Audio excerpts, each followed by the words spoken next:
negligence. Oh, yeah. All right. These are, okay, you guys did okay with negligence. I think where, okay, we're beginning. I think where I saw things starting to fall apart was when you got to defendant 2 or the vicarious liability issue. So we'll go into that, all right? But negligence is pretty straightforward, okay? All right, everyone with me? Good.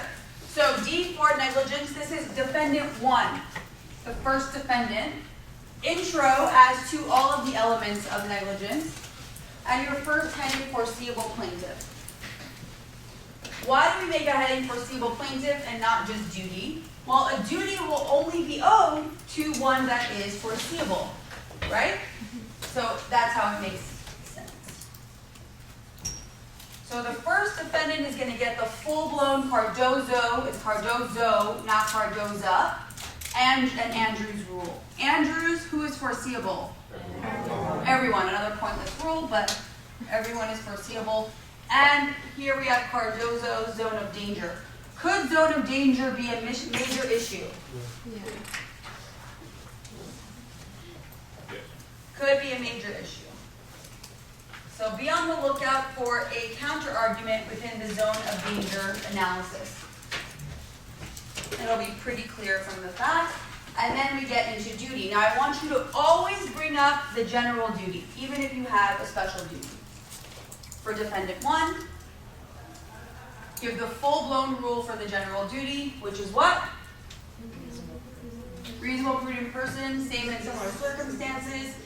And if you don't have a special duty, then what are you doing under the duty rule, the general duty rule? What are you doing here? And I saw a lot of you not doing this. What are you doing under duty?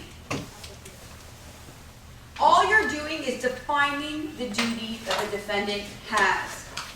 You're not starting to analyze as to whether the defendant acted within the duty. Where does that go? Thank you. Good.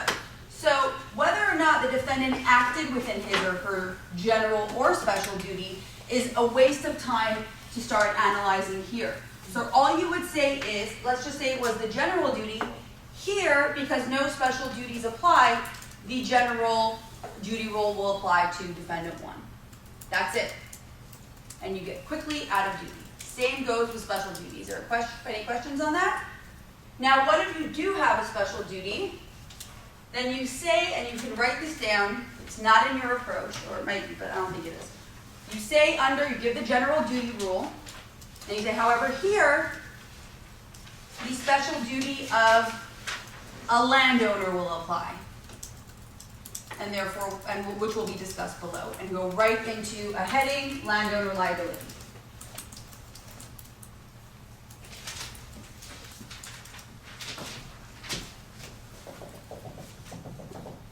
You make a heading, duty, give the general rule for duty, and then you just make a transition sentence, however, here, a special duty of blank will apply, which will be discussed below.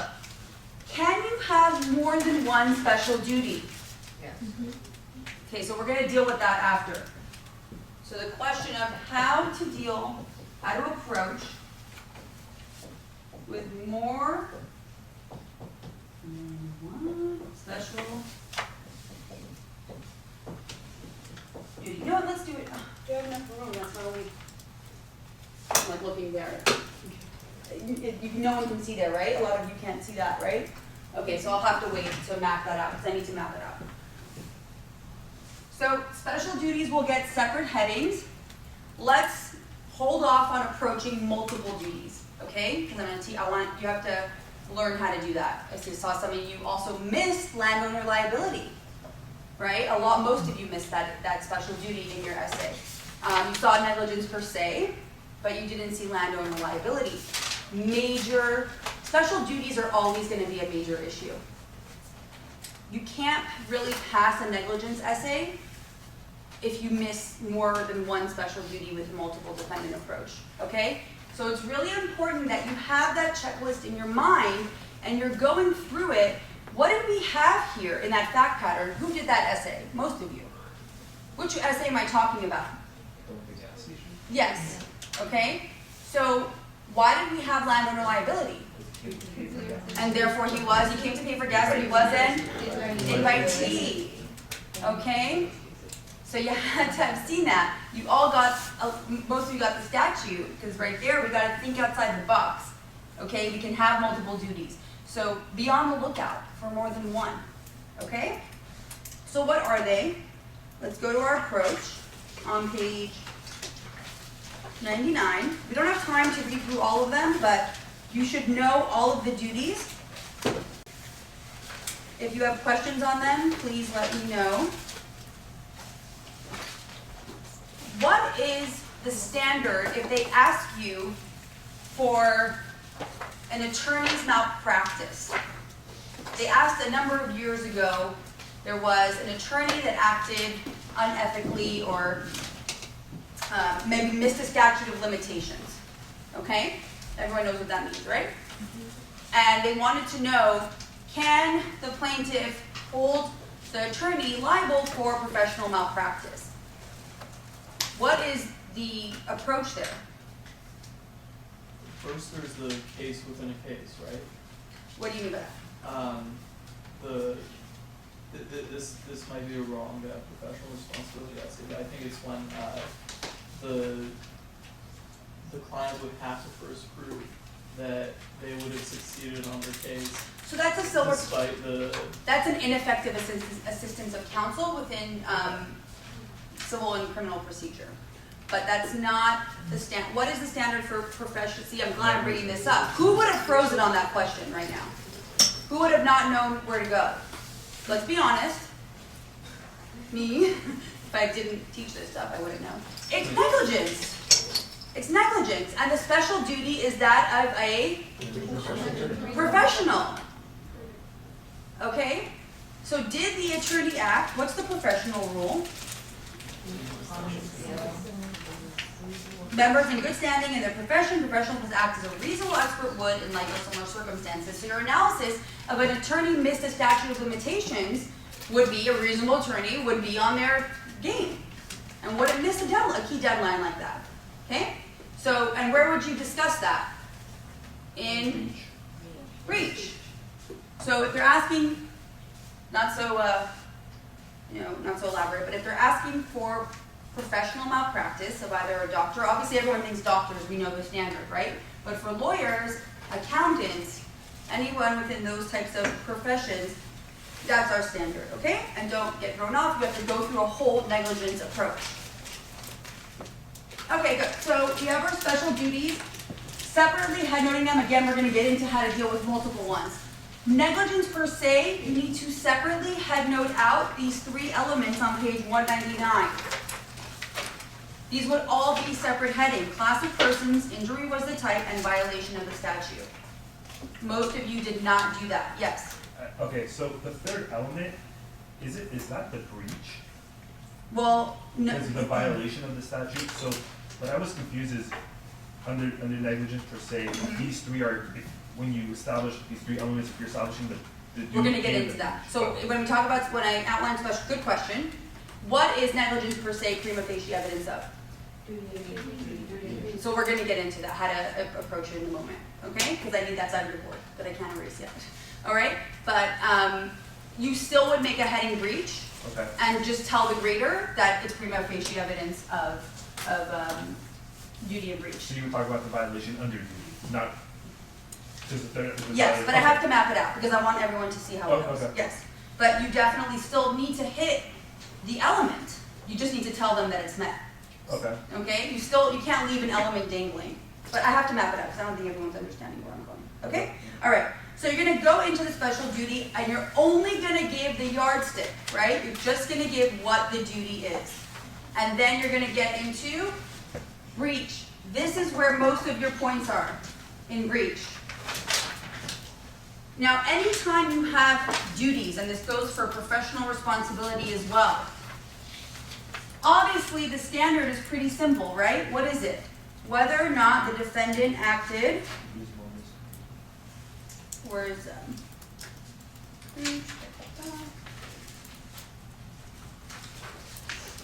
what a reason, page 201, Would a reasonable person do what the defendant did in the same circumstances? It's a factual analysis where you take the standard of care you have determined above and apply it to the facts to conclude whether the defendant breached his or her duty to the plaintiff. It's highly factually intensive. So I want you to obviously give the rule for breach, and remember, this is defendant 1, so we're giving full-blown rules, right? And I want you to address in your analysis the following questions. I don't want you to ask the questions, but I want you to address them. What did the defendant do? That's always number 1. So we have to establish what the defendant did. And did the defendant meet his or her duty based on what they did? And if they did not, which they usually do not, what should the defendant have done?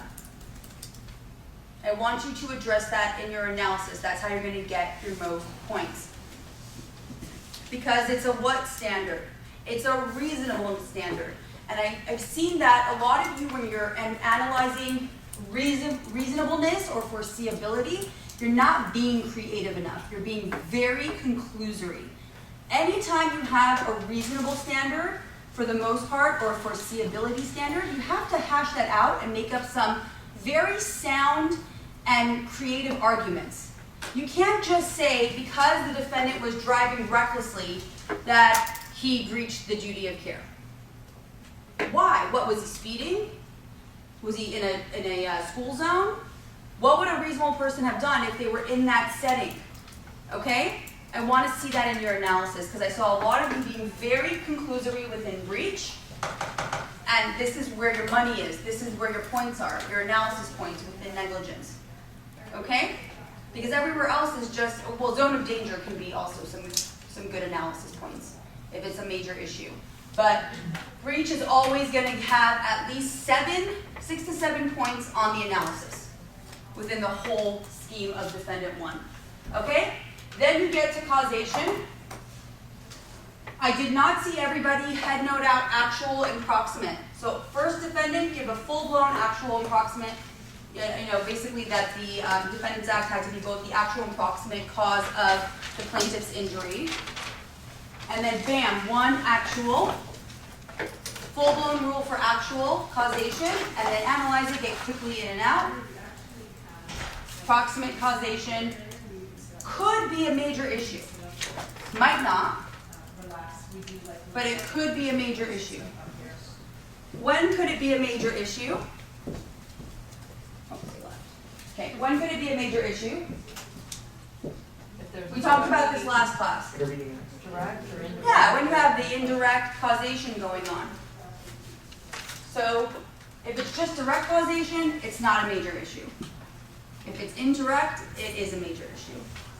Okay? So you could have some extra analysis points here. Damages, get quickly in and out of them. Now you're not going to go into all of the proximate causation headings, by the way, right?